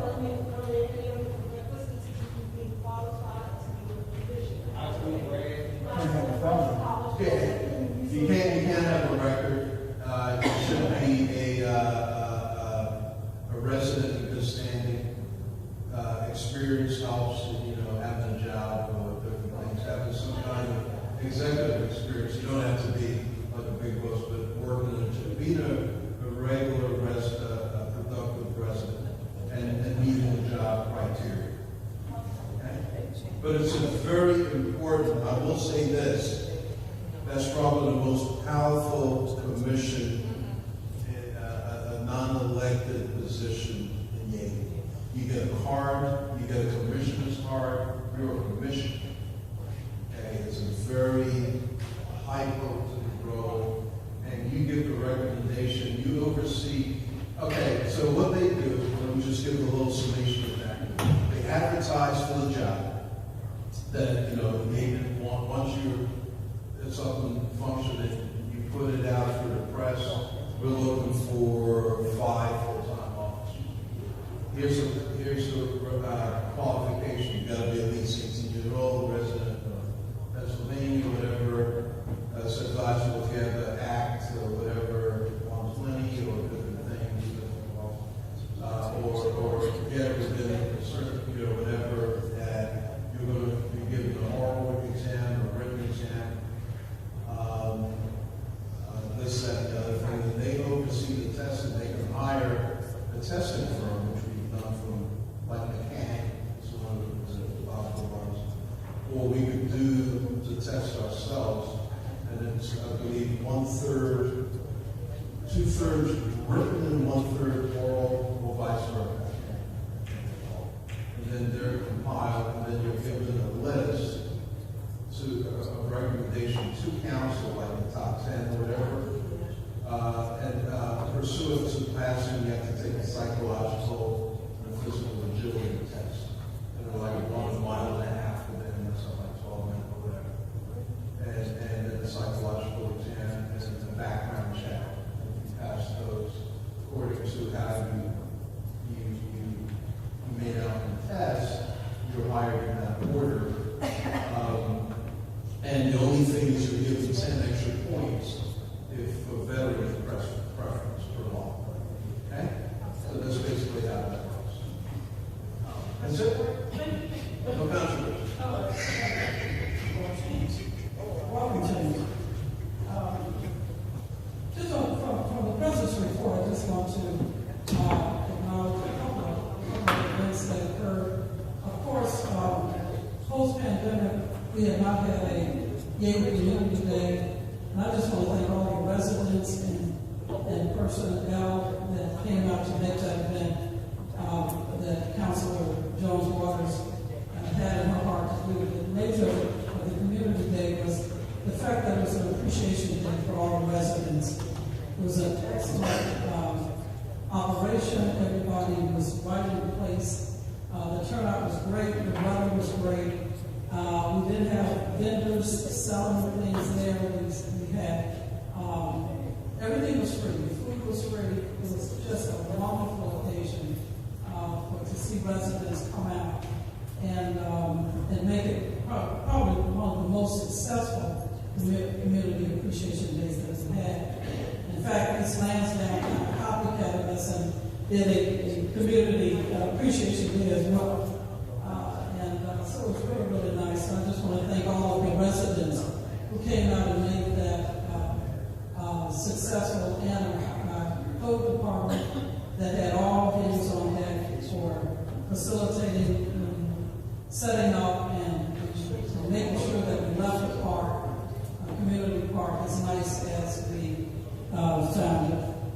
So I just want to give kudos to Councilor Jones Waters for her passion and her commitment to represent the interests of our community and to do something tangible in that regard. I also want to thank the mayor here tonight for maintaining good order. Thank you, Mr. Mayor. Thank you very much. We've had a long 9 months. We've had our ups, we've had our downs, we've had our contention, we've had aggravation, we've had just a lot of stuff. And our community that views us on these platforms, whether they're Next Door Dayton or whether they're the Dayton Borough official websites, Twitter accounts, or what have you, we've had to battle back and forth. And it's been unfortunate because people outside of this room or outside of this council chamber, they really don't know the politics that gets injected or infused into us doing what we were elected to do here. So I want to thank all of you tonight for coming out and respecting the order of the House. I want to thank the councilors for their comments and questions and maintaining order here. We'd like to carry that on in the future. There's a lot of work to be done. There's a lot of accomplishments to be made. And we simply cannot do it alone. And I'm encouraging everyone here to maintain the civility that was once experienced in the many, many years ago. It's over 200 years old, this government here. And we're just stepping in the footprints of those that have gone on before us. But maintaining order and maintaining civility should be the order of the day. We don't have to agree about everything, but we should respect one another. We can agree to disagree. In the spirit of that, we have selected a company, the Valera Group, and they have a proficiency study with our police department presently. That report will be probably over 400 pages. And that report will look at every aspect of our police department. And some preliminary observations is that our police department is kind of really outdated.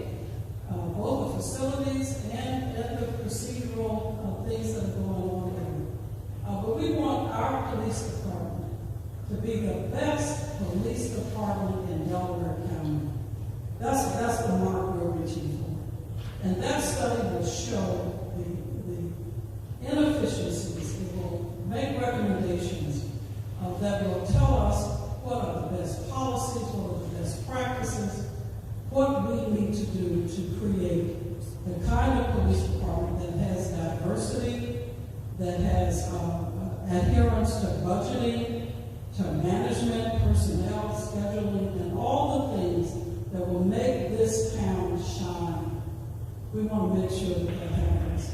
I can agree with everything that has gone on in the past, as the mayor so fitly indicated. We inherited from another administration. The things that occurred in 2020, 2021, we were not here. But we had to make decisions. And so decisions were made, and we're thoughtful to do that. But moving forward, we need all hands on deck in this community to make this community the most desirable community to live in all of Delaware County. And that can happen if we will work together. So having said that, that's what I wanted to report to you tonight. Please join us on the 20th. We will have our regular legislative meeting. We'll have introducing certain information to you then, but we don't have all the details for tonight. But we want you to please come out and invite your neighbors to come out. And let's do it right. Let's do it with the kind of conviction and passion that we have displayed in our own homes and our own families. Let's do that for our town. Thank you.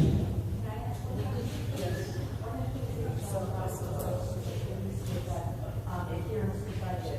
One of the things that we're looking at in the whole borough is because we're doing expenses.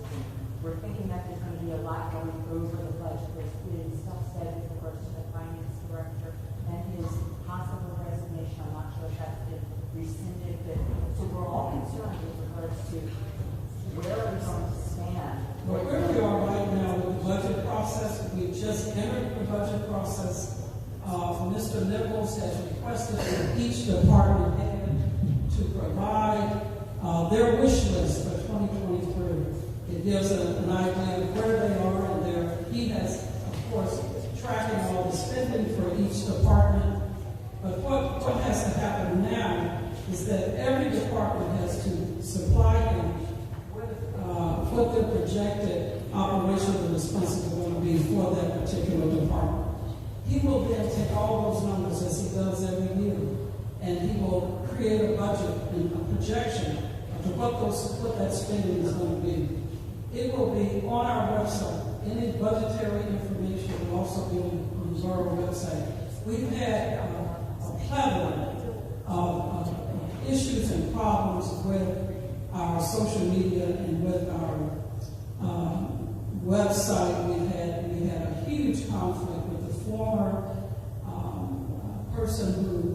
communications firm that took care of the borough's websites and stuff for like 4 or 5 years, and she refused to give us our website back because it was registered under her phone number. Not true. Mr. Ball, you can verify that. I don't have to. Believe me, it's verifiable. And so, because that happened, we now have to pay someone web design to develop a new, or go to court. And court can be costly for the person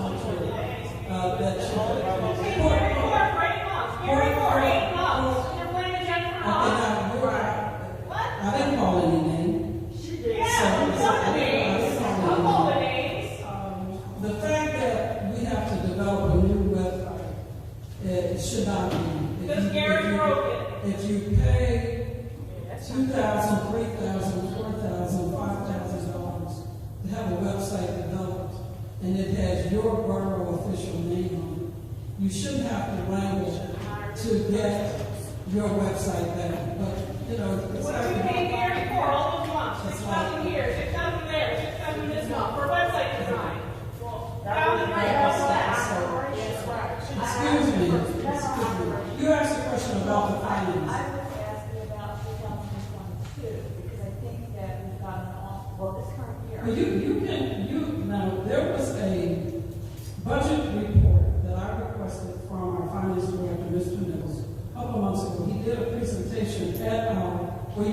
that presentation, the year that they He was very concerned with regards to where we were going to end the year. He was also saying at that point in time that because of where we were ending the year, or where it was projected, that he thought that there was going to be an increase in borough taxes. We now haven't found out what's going on with these lawsuits, what it's going to cost us, are we covered? So with all of that, and then with what was in the newspaper with the first finance representative is going to resign, saying that the finances or the borough finances are very uncertain. I'm concerned. Let me say this. You are welcome to come up to schedule an appointment with the finance director, maybe 2 or 3 people who are interested. We can schedule that, and you can. Why don't you get a finance committee meeting all year? You can have those questions. That's what finance committee meetings are for. Madam President, speaking, you can at least be courteous and let us speak and answer the She can be question. courteous and have a finance You were committee doing meeting. well. She's the chair. You don't have to interrupt. Be courteous. Okay. Like when you call the vote on those topics, I'm sure. So, see me after we adjourn, we can plan a meeting, and we can come in and ask those questions directly to the finance.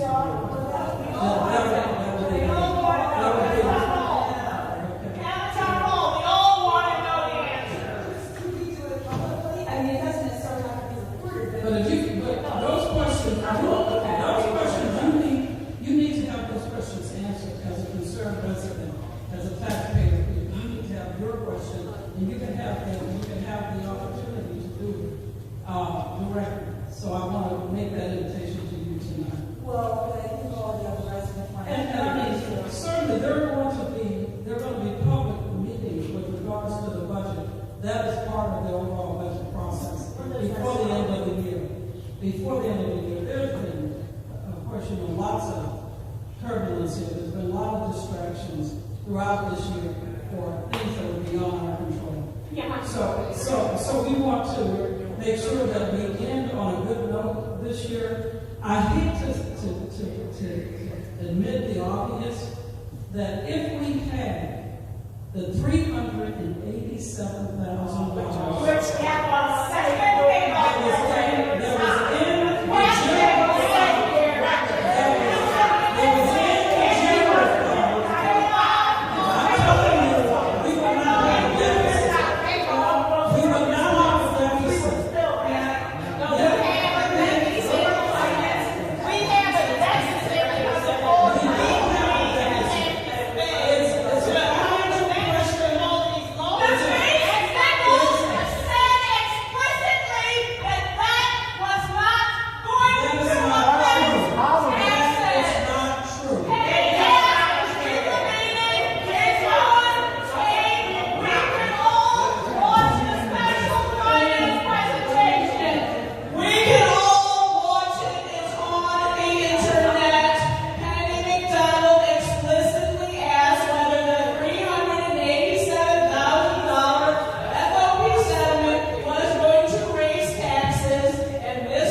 COVID-related expenses that we received.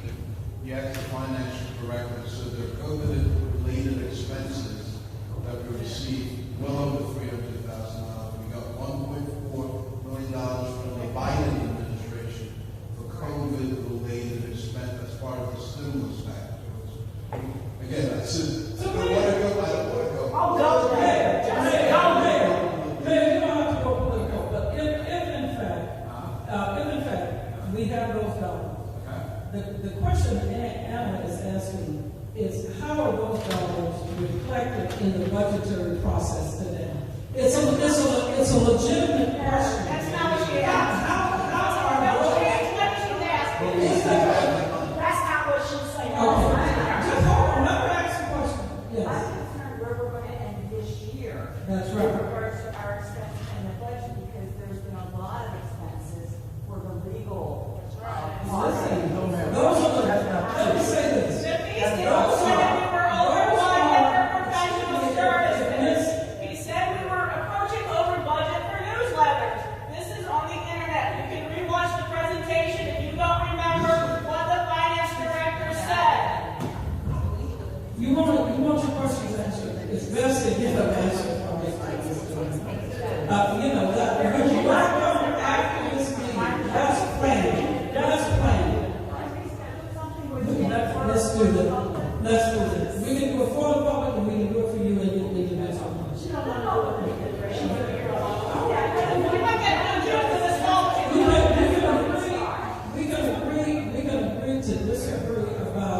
how we interpret what happens with the finances, but the facts, never mind. We're entitled to our opinion about what happened. We're not entitled to change the facts of what happened. So stop. Can I you know go back to what was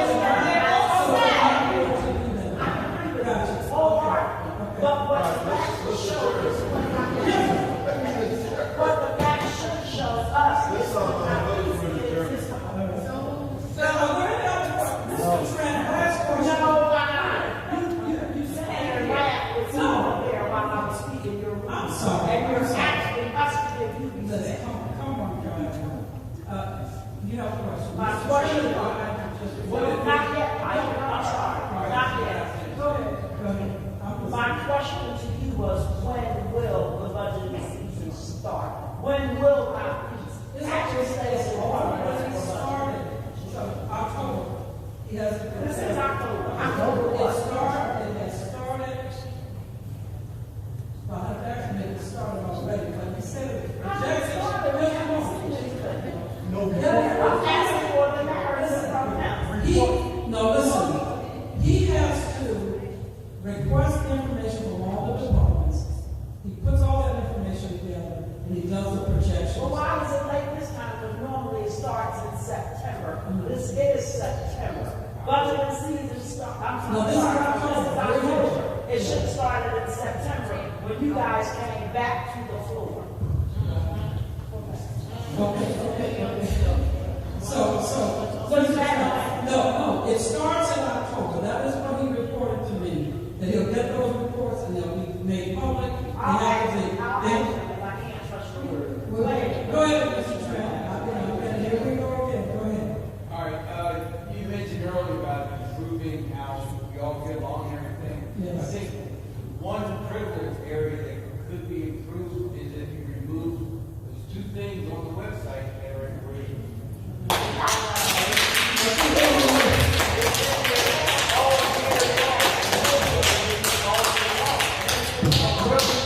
Next big thing, you put it in the newsletter. And was told to you're not promoting good relationship. Let's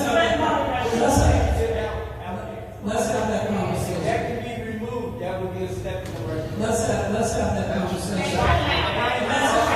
have that conversation. Let's have that conversation.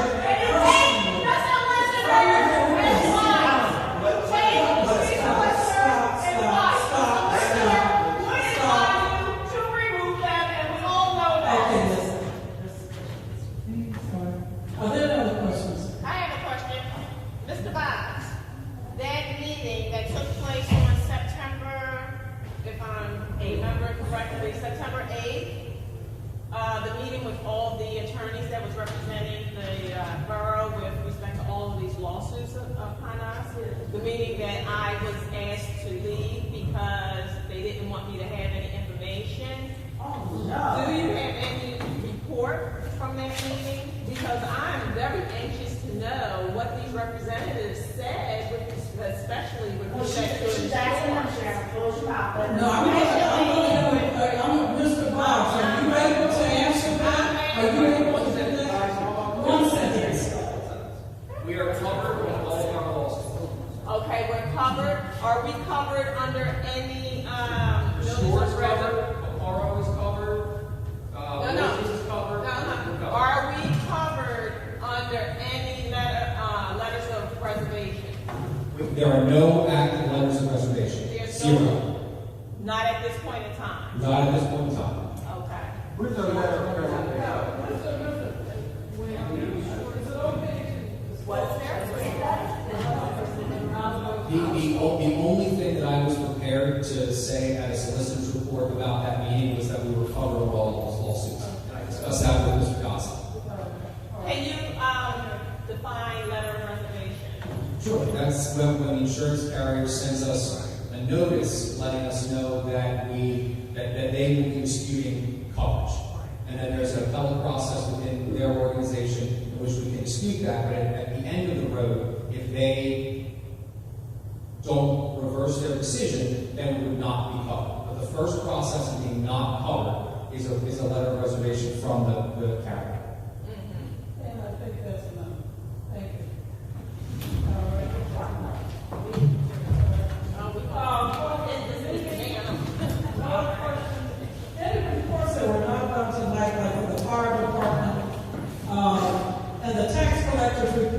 done on the 20th at our regularly scheduled legislative session. I'm just asking that all of those reports be available for us, the community, because if you're I asking. think they're going to be online. That we can only see to agenda items. You'll have to see them online. They're not even online. The meeting is adjourned. Thank you. You can't adjourn the meeting.